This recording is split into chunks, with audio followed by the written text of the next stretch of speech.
सिरी, यहाँ का तापमान कितना है? मौसम -47 डिग्री है।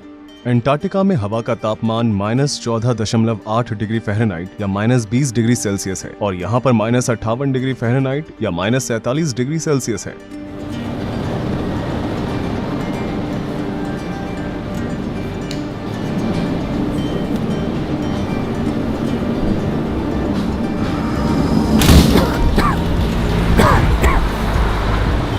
हमारे फेफड़ों को इसकी आदत नहीं है, इसलिए हमें बार बार खांसी आ रही है। यहाँ का मौसम बहुत ही ठंडा और शुष्क है। यहाँ की आबादी बहुत ज्यादा है। यहाँ करीबन 3 लाख लोग रहते हैं। याकुत्स्क रूस के ऑटोनोमस रीजन सखा रिपब्लिक की राजधानी है, जो कि नॉर्थ पोल से 280 मील की दूरी पर बसा हुआ है। क्योंकि ये जगह साइबेरिया के सबसे उत्तर पूर्व में स्थित है, इसलिए ये बाकी की दुनिया से बहुत अलग थलग लगता है।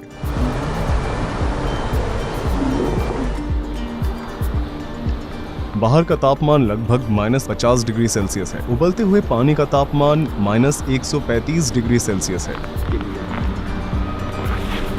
जैसा कि आप देख ही सकते हैं कि यह तुरंत आइस क्रिस्टल्स में बदल जाता है।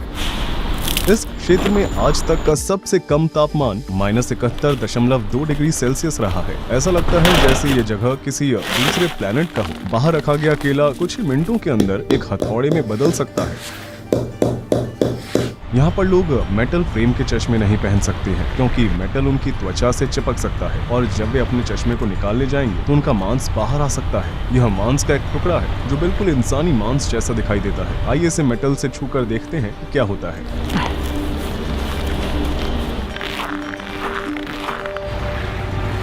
जैसा कि आप देख सकते हैं, ये पानी के पाइप है और इन्हें जमीन से ऊपर रखना पड़ता है, क्योंकि जमीन के नीचे पूरी बर्फ जमी हुई है। बात यह है कि शहर के नीचे 100 फुट मोटी बर्फ की परत जमी हुई है। देखिए, ये नदी पूरी तरह से जम चुकी है।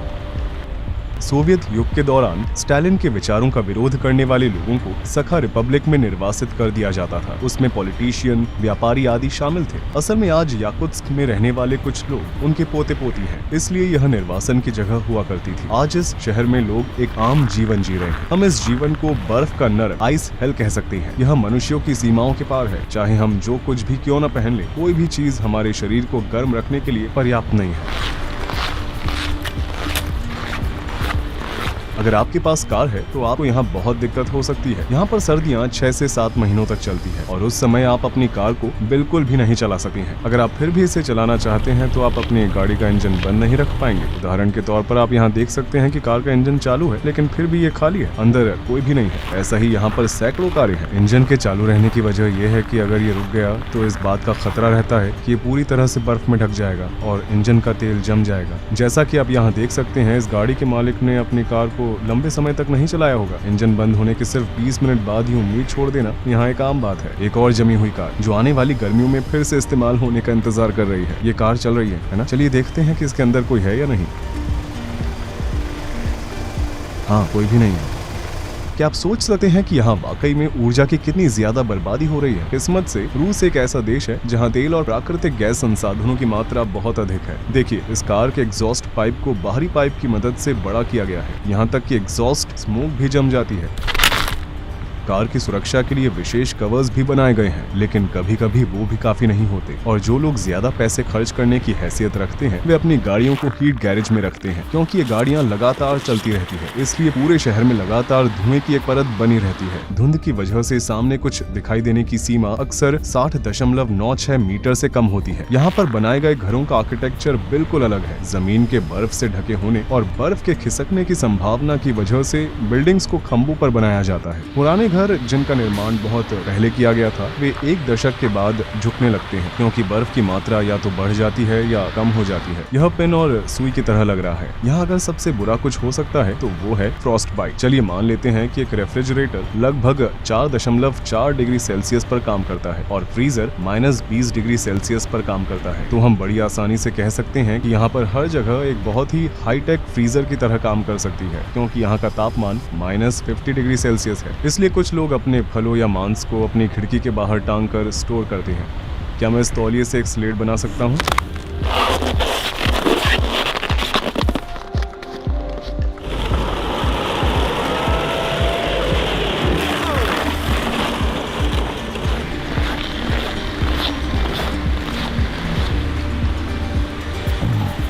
वीडियो बनाने के लिए मैंने बस 1 मिनट के लिए अपने ग्लव्स उतारे और अब मेरे हाथों में बहुत दर्द हो रहा है। मेरी पलकों पर भी बर्फ जम गई है। मैं बर्फ को निकालने की कोशिश कर रहा हूँ। अगर आप 15 मिनट से ज्यादा समय तक बाहर रहते हैं तो आपको त्वचा में जलन और सांस लेने में दिक्कत जैसी समस्याओं का सामना करना पड़ेगा। ठंड लगना जो सुई की चुभन की तरह होती है, फ्रॉस्ट बाइट, उसके बाद सनसनी और फिर इसके बाद सीधे मौत भी हो सकती है।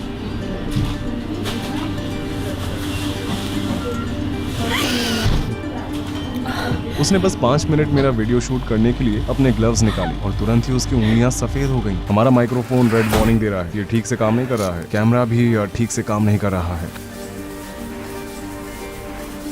देखिए, इसका कवर जम गया है। हमारे फोन भी ठीक से काम नहीं कर रहे हैं। कुछ मिनटों पहले उसके फोन की बैटरी लगभग 10% थी और फिर अचानक डेड हो गई, जबकि वास्तव में ये लगभग फुल थी। मेरे पीछे आप देख रहे हैं वो एक कब्रिस्तान है। मेरे जूतों के नीचे की बर्फ की थिकनेस लगभग 100 फुट है और ये बर्फ लगभग पूरे शहर के नीचे है, जो गर्मियों में भी नहीं पिघलती है। तो यहाँ लोग मुर्दों को कैसे दफनाते हैं? वे कोयले के टुकड़ों को इकट्ठा करते हैं और 2 से 3 दिन उन्हें जलाते हैं। एक बार जब कोयला जल जाता है तो बर्फ के टुकड़े पिघल जाते हैं और फावड़ियों का इस्तेमाल करके इसे आसानी से हटाया जा सकता है। आखिर में इस क्षेत्र की 6 से 7 फीट की गहराई तक खुदाई की जा सकती है। यहाँ तक कि 100 या 200 साल पहले मरे हुए व्यक्ति का शरीर आज भी बहुत ठोस पाया जा सकता है। दुनिया के कुल हीरो के भंडार का 20% याकुत्स्क में है। इसके अलावा यहाँ पीरियोडिक टेबल के भी सारे एलिमेंट्स हैं। याकूतिया क्षेत्रों के नीचे कई मैमथ और डायनासोर के फॉसिल्स हैं। इन इलाकों में जहाँ कभी मैमथ घूमा करते थे, आज भी बर्फ पिघलते ही उनका शरीर बिल्कुल पहले की तरह दिखाई देता है। यहाँ के लोग खेती बाड़ी नहीं कर सकते हैं, इसलिए यहाँ पर लोग मछली खाते हैं। इस बाजार की सबसे महत्वपूर्ण विशेषताओं में से एक ये है कि वे रेफ्रिजरेटर के बजाय पब्लिक स्टॉल्स में मछलियों को रखते हैं, क्योंकि बाहर का मौसम रेफ्रिजरेटर की तुलना में बहुत ठंडा होता है। बाहर रखा हुआ मांस का टुकड़ा यहाँ पर महीनों तक खराब नहीं होता। यहाँ दर्जनों जमे हुए खरगोश हैं। बतख के साथ साथ उन्हें भी बहुत खाया जाता है। यहाँ पर घोड़े का मांस मिलना भी बहुत आम बात है। ये लगभग 45 पाउंड की है। वे इस पूरी मछली को खरीदते हैं और बाहर रखकर इसे कई दिनों तक खाते हैं। ये भी सेल पर है। बेशक ये कभी खराब नहीं होता। इसके कान बिल्कुल भी हिल नहीं रहे हैं। आप यहाँ कितने घंटे काम करती हैं? वो कितने समय से ये काम कर रही हैं? उन्होंने एक दूसरे के ऊपर कितने कपड़े पहने हैं? Кофта. И вот такие эти. И вот. वे ऐसे फरों पर खड़े होते हैं ताकि उन्हें जमीन से अपने पैरों पर आने वाली ठंड का एहसास न हो। याकूतियों, जिनकी आबादी सबसे ज्यादा है, वे मूल रूप से तुर्क हैं। इस आबादी का 38% मूल रूप से रूसी है।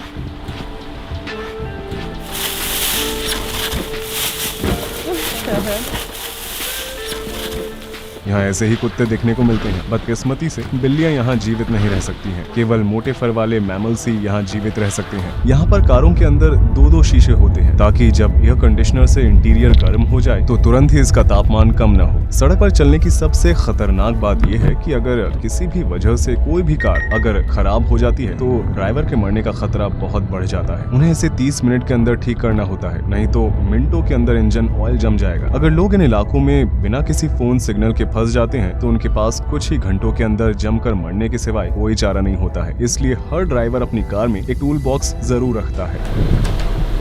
कुतों वाले स्लेट 7 गांवों की हमारी यात्रा पूरी हो चुकी है। कुतों वाले स्लेट पर सवार होते समय हवा और ठंड के कारण मेरा एक कान पूरी तरह से सुन्न हो चुका था। दर्द बर्दाश्त के बाहर था।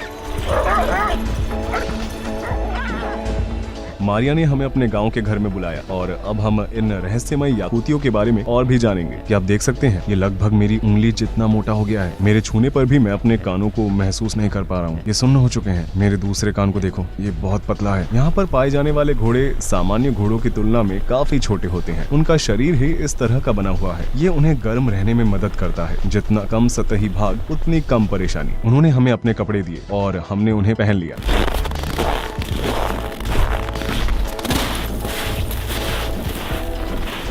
आप जमी हुई नाव को देख सकते हैं कि हम एक झील के ऊपर से गुजर रहे हैं।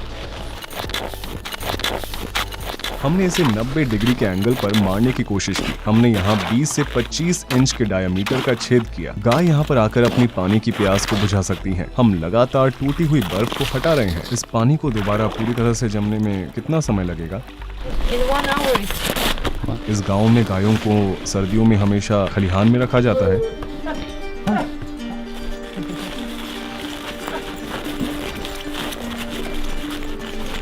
क्या उन्हें ठंड नहीं लगती? They do, of course. That's why they don't spend much time outside. ये मुझे क्या हुआ है? Your ear got frostbitten. If like it lasted longer, it will be very dangerous. उन्हें इसे काटना पड़ेगा, है ना? If they cannot save it, they can cut it because the cells are dead. For your ear, it's a traditional Yakut medicine, fat of bear. Beer? Yeah, my father took it from hunters. Oh. Yes, this will help frostbitten and also if you burn it. अगर आप इसे पीछे से देखेंगे तो आपको साफ साफ दिखाई देगा। ये सच में बहुत सूज गया है। ये लोग इसे फ्रॉस्ट बाइट कहते हैं। अगर मैं 15 मिनट और ठंड में रहा होता तो शायद मैं अपने पूरे कान को खतरे में डाल सकता था। यहाँ पर रहना कोई मजाक नहीं है। आपने अब तक का सबसे ठंडा तापमान कितना देखा है? The coldest temperature is -71 Celsius. आपके लिए ठंड क्या है? If I have good clothes, if I have enough clothes, before -40 it's not like real winter temperature for me. -41, -48 it's like fine. Below -48 it's cold, and below -52 it's very cold. And every degree feels. The funny thing is like cold weather feels like fire, like burning.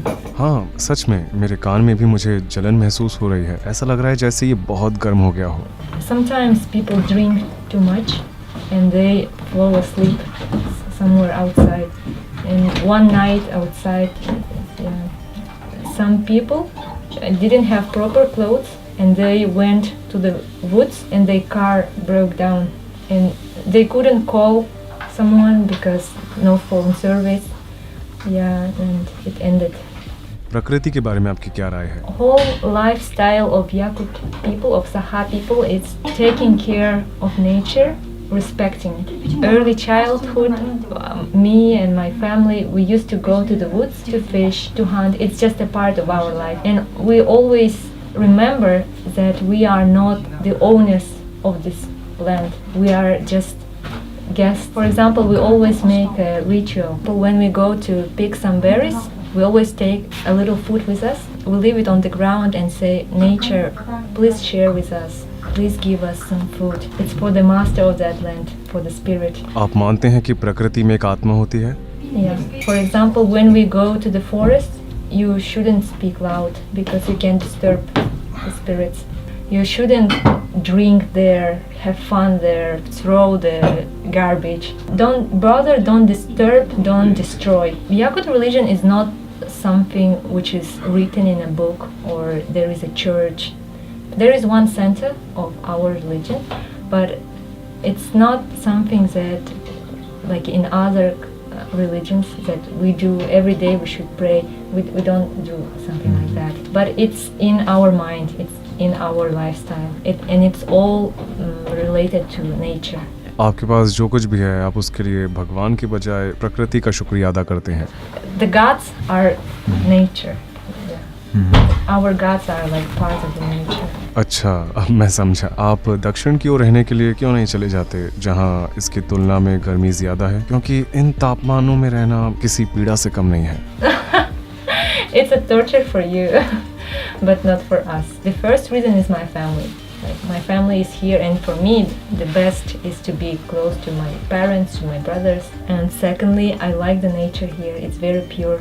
The ecology is very pure, and it's for me and for my future children. Breathing fresh air, it's very important.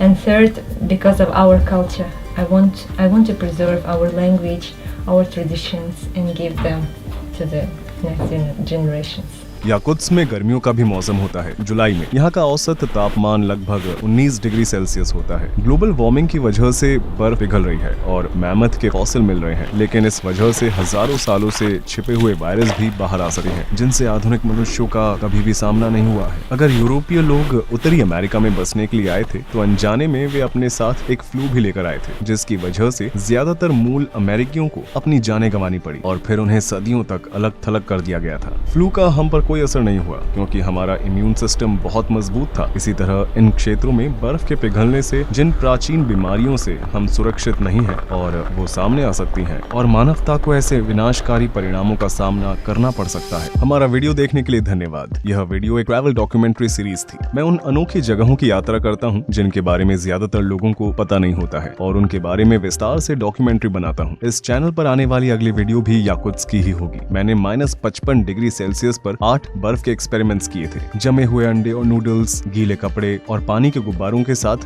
Bowling खेलना। अगर आप इस video को miss नहीं करना चाहते हैं और हमारे सभी वीडियोस को देखना चाहते हैं तो हमारे चैनल को सब्सक्राइब जरूर करें। अगर आप यात्रा के खर्चों में मेरी और मेरी टीम की मदद करना चाहते हैं तो मैं अब अपने YouTube चैनल पर ज्वाइन बटन को चालू कर दूंगा। आप इस वीडियो के डिस्क्रिप्शन बॉक्स में दिए गए लिंक्स पर क्लिक कर सकते हैं और विस्तार से इंडिपेंडेंट डॉक्यूमेंट्रीज बनाने में हमारी मदद कर सकते हैं। हमारी मदद करने के लिए आपका धन्यवाद। मेरे साथ इस प्रोजेक्ट को बनाने के लिए मैं अपनी टीम को भी धन्यवाद देना चाहूंगा। अभी के लिए अलविदा। रूही चैनत यहाँ पर था।